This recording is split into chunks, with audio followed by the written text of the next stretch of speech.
हर साल लाखों लोग Canada student visa application file करते हैं और उसमें से अप्रॉक्सीमेटली 60% वीज़ाज ही अप्रूव होते हैं। वीज़ा ऑफिसर आपकी एप्लीकेशन को अप्रूव या रिजेक्ट करता है on the basis of documents you have submitted. इसलिए आपके डॉक्यूमेंट्स का सही होना, कंप्लीट होना और ऑथेंटिक होना बहुत ही ज़रूरी है।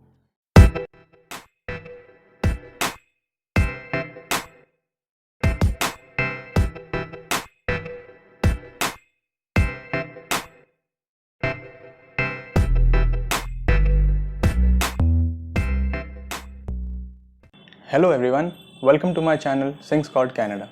Now before starting the video, let me give a quick introduction about myself.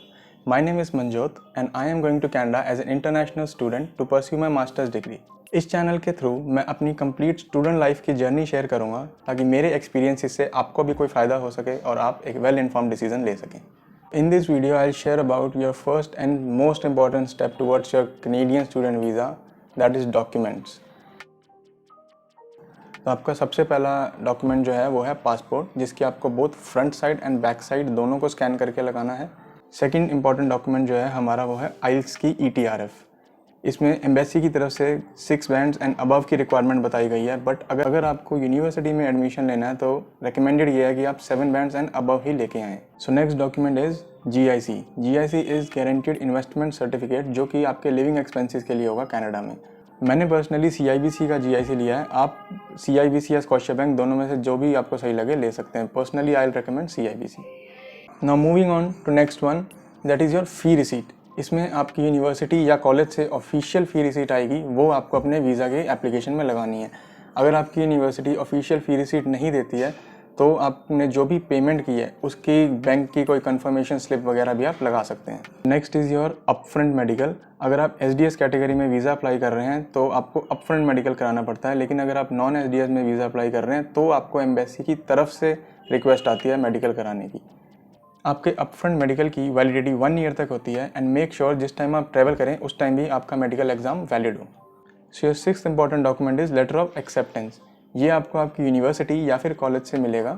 It could be conditional और इट कुड बी अनकंडीशनल, जो दोनों में से जैसा भी है वो आपको आपकी एप्लीकेशन के साथ अटैच करना होगा। Now moving on to next one, which is your academics.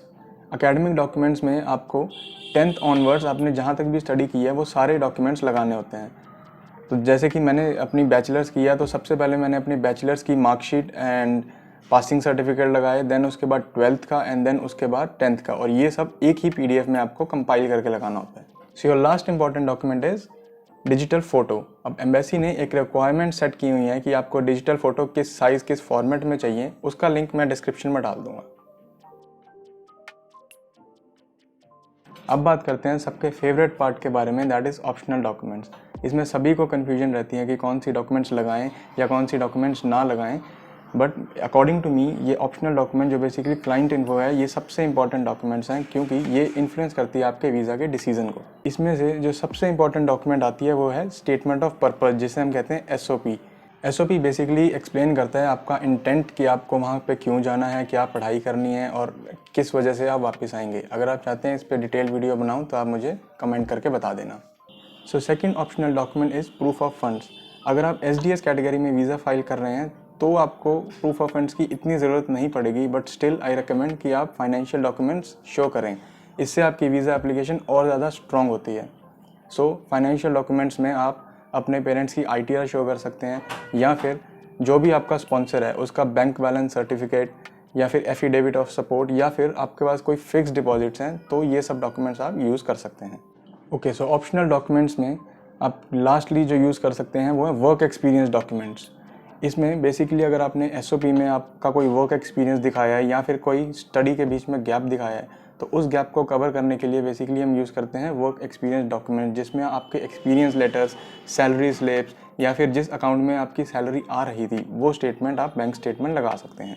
Now make sure आप जितने भी डॉक्यूमेंट्स लगाएं अपने optional document that is client info में, वो सारे ही आपको एक ही PDF में कंपाइल करके लगाने हैं।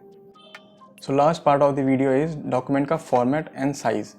मेक श्योर कि जितने भी आपके डॉक्यूमेंट्स हैं वो सारे की सारे PDF फाइल्स होंगी except digital photo. Digital photo can be JPG file. Second important thing is जो आपकी डॉक्यूमेंट्स हैं उनका किसी का भी साइज़ 4 MB से ज़्यादा ना हो।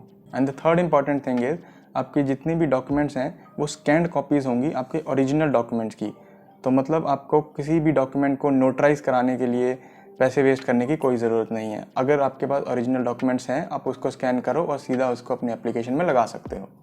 अगर आपको मेरी वीडियो इन्फॉर्मेशनल लगी हो तो वीडियो को लाइक कर देना and do share it with those who are planning to move to Canada.